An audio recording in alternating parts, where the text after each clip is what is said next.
It looks like Donald Trump is considering making not just Bitcoin a strategic reserve asset, but a few other altcoins that are made in the US. What altcoins are about to pump, and are we about to see an altcoin season on January 20th? This is your Altcoin Buzz news. Hey, what's up everyone? My name is Cody, and if you're new here, make sure to like, subscribe, and turn on notifications so you know when we drop latest content. Follow us on Twitter, Altcoin Buzz IO, and as always, not financial advice, and wish you the best of luck in your crypto ventures. Alright guys, welcome back and happy Friday. Bitcoin is looking much better as it's over $100,000. We were waiting for it to break through this level and we have started to break through it. We are just waiting for a little bit of a retest right now.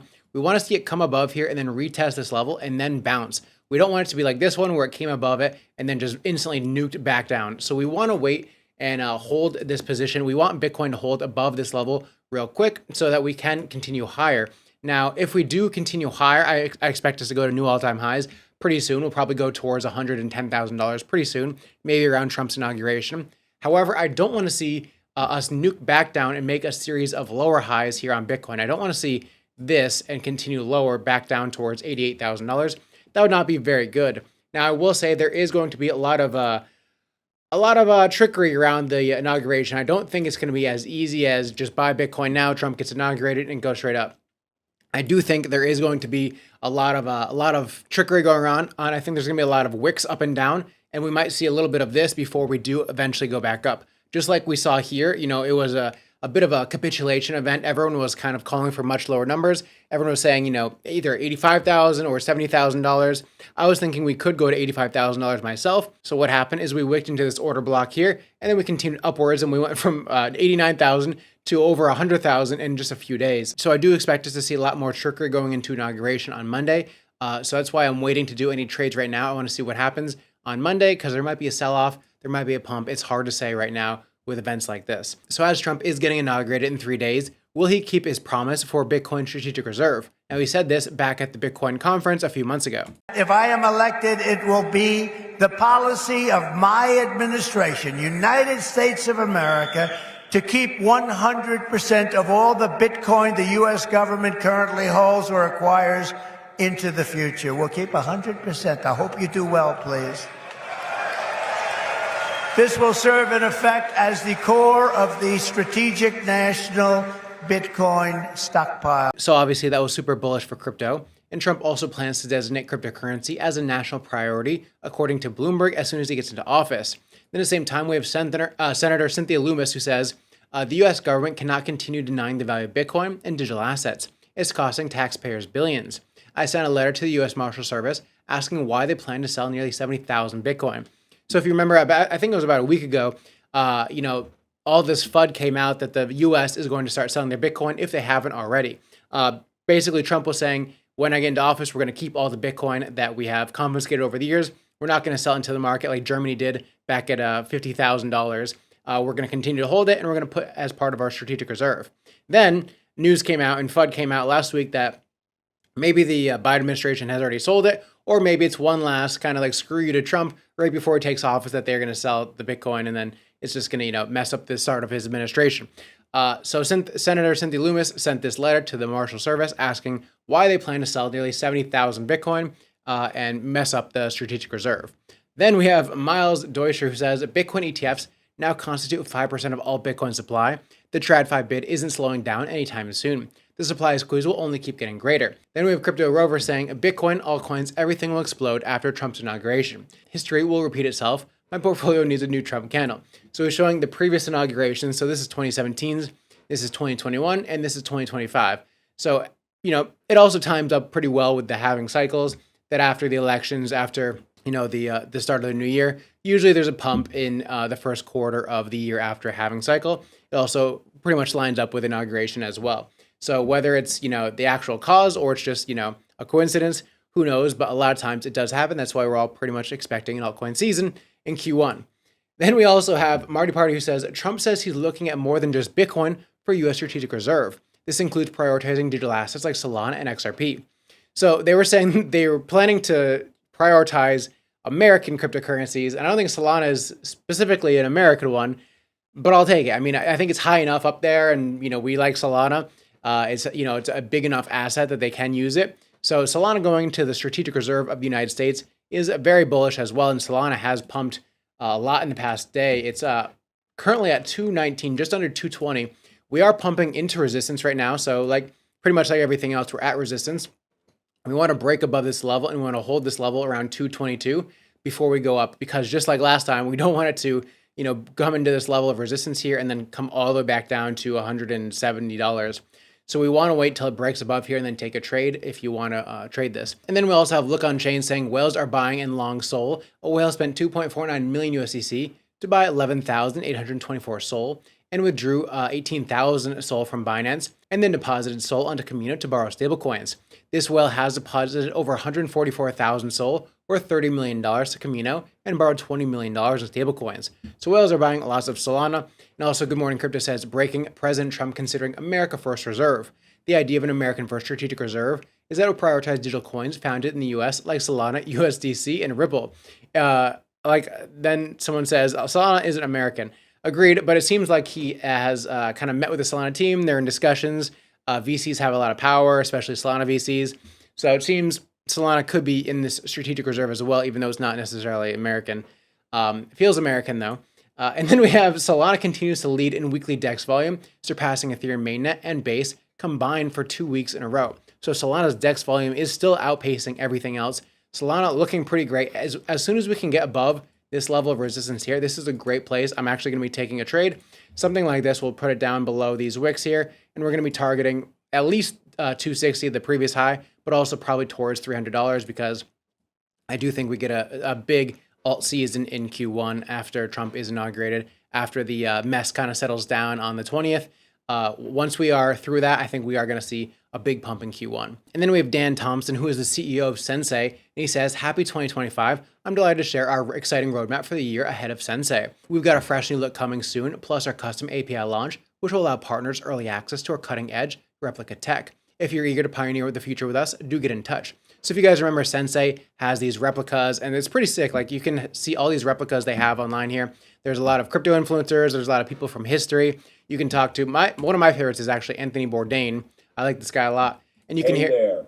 I'm Anthony Bourdain. Thrilled to have the opportunity to chat with someone as adventurous and knowledgeable as you. Oh, thank you. So yeah, Anthony Bourdain, you can talk to him. You can talk to a bunch of other ones. You can, write text in here as well. So Sensay is one of the big AI agent platforms right now. And as AI agents are taking off, I think this one is going to take off a lot as well. There's a lot of replicas. We have Abraham Lincoln. We have Alex Becker. We have Anthony Bourdain. We have Aristotle. And so a lot of big people, and you can create your own one. You can talk to CZ. You can talk to Kathy Wood or even Chris Hemsworth. And so Dan Thompson says, beyond that, we're rolling out our crypto payment support so you can purchase your own replicas with Sensay's token, USDT or USDC, and more. And we're also introducing voice and video avatars for a truly immersive, lifelike interaction. In addition, our Sensay Telegram app will bring replicas right to your favorite messaging platform, making it simpler than ever to stay connected. Our enhanced chat widget is getting an upgrade to match the gold standard of the industry, and AI-assisted replica creation will help you craft your replica in mere seconds with a streamlined onboarding experience. On top of that, we're unveiling social integrations, think LinkedIn, Twitter, Notion, Google Drive, and more, so you can build smarter, data-rich replicas in an instant. Lastly, our revamped dashboard will offer a sleek interface and intuitive navigation to manage all your replicas with ease. We're only just beginning this journey, and we can't wait for the future of AI alongside of you. This is just in the next month or so. Our full roadmap will be published at the end of January. And then Dan Thompson also shared this video on his thoughts of one of the most interesting use cases for Sensay's tech, which is something that I've never thought about, but is really interesting. One of the ones that I find the most fascinating is the legacy one, the legacy tech use case. This is being developed out by a chap in Israel who wants to create QR codes for tombstones to pull up photos, videos, and the replica of the person that's deceased.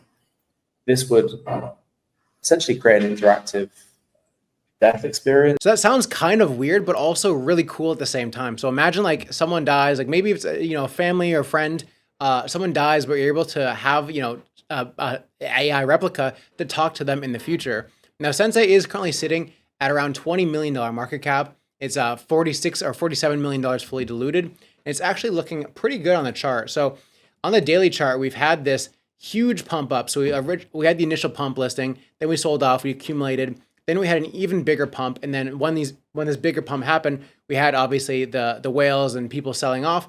And now we're starting to do that same kind of thing where we're doing a bit of this reaccumulation. So this is actually the exact area that you'd want to accumulate Sensay if you were wanting to buy it or to long it. And so this is a great area. This is a great area of support. I'd be looking for something like this where a stop below this wick right here if you want to take this as a trade. And I'd be looking for new all-time highs, but I'd probably take a couple TPs. I do one at this resistance here at around 0.007. I do another at this resistance here at around 0.0086.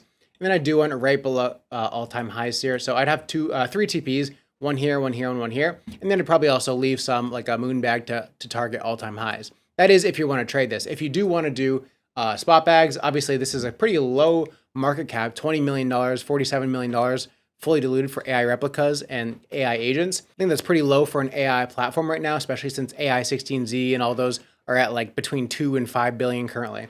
So at $20 million, pretty good. And I would definitely leave a moon bag if I was taking this as a perps trade. Spot trade, I would definitely target much higher, at least these highs for my spot bag. So that is Sensay. Then moving on, we have HBAR, which could also get an ETF according to James Safer, the research analyst at Bloomberg. So he says this about HBAR, which I wasn't expecting. You mentioned HBAR and Litecoin. I think those would get approved even like almost immediately. But if Canary, who is run by Steve McClurg, former he was at Valkyrie and now he's at his own shop called Canary. I think those things would get approved because nowhere it's the SEC call them securities. I don't think anyone would really argue Litecoin is a security.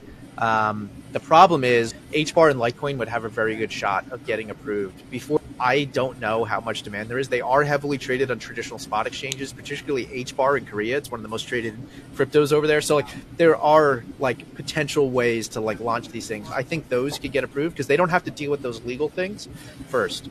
So that's actually news to me that HBAR is one of the ones that could get a ETF much sooner than even Solana or XRP. And then Jesus Martinez says there's an entire world of HBAR maxis out there that don't live on X right now. I'll do their work for you. $1 trillion companies on their council, most compliant crypto, private networks coming, tap Hedera tech into giants like SpaceX and Nvidia, billions of RWA scheduled to be on Hedera, and has fixed gas fees through Hashgraph Tech.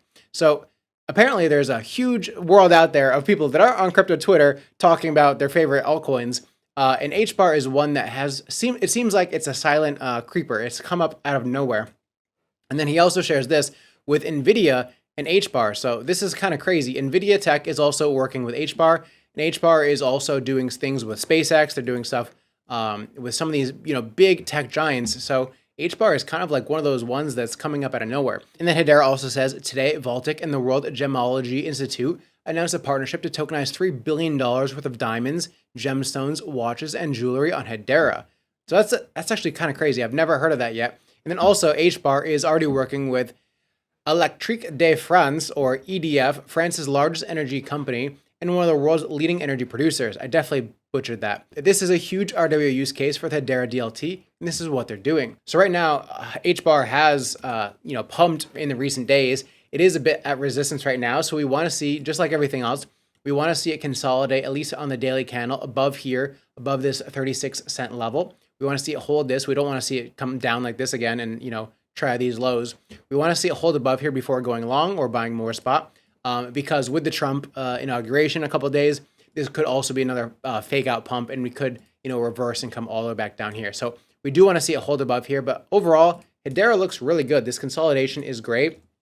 I know there's going to be a lot of breakout traders who have just bought here, and a lot of times they get trapped because it's a fake out rally and then it just dumps back down. So we want to watch out for that. But overall, Hedera looking very good, especially on the daily chart. And that's it for the video today, guys. Bitcoin looking pretty great as long as we can hold above this level, just like everything else. We're looking good, but we have to kind of see what happens over the weekend and going into Monday for Trump's inauguration. It's going to be a crazy day. I'm sure there's going to be a lot of volatility on Monday and throughout the next week. So be prepared. Don't use a lot of leverage. Try and stay flat on perp positions if you're not already in positions, because I think there's going to be a lot of volatility in the next week. So that's it for the video, guys. I will see you guys on Monday.